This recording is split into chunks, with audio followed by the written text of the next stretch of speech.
One of the easiest ways to conserve resources is not to use them in the first place, especially when it's not absolutely necessary. For example, this plastic water bottle will be recycled so the materials in the bottle can be reused. But what if it were never made in the first place? Americans spend billions of dollars every year on these things. And the interesting thing is that in many cases, what they're getting is no different from the water from a faucet in their own home.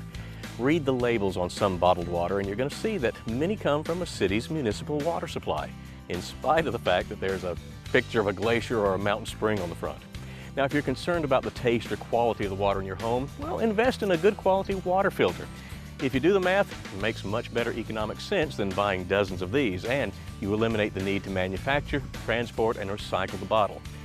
Since we're on the subject of water, let's talk about how you can conserve it at your house. Now, you may not think that one home can make much of a difference, but an average U.S. family of 4 uses almost 150,000 gallons of water every year, and very little of that is for drinking.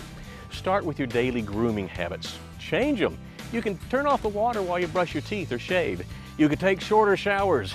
I know I wish my daughter would.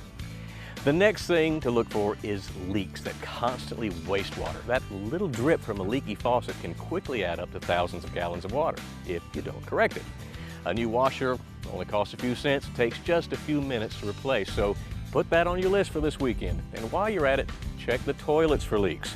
A toilet that constantly runs can waste up to 20,000 gallons a year, but you might never know it, so check. Just drop a little food coloring in the toilet tank. If the color leaks down into the bowl, you may need to replace the flapper at the bottom of the tank.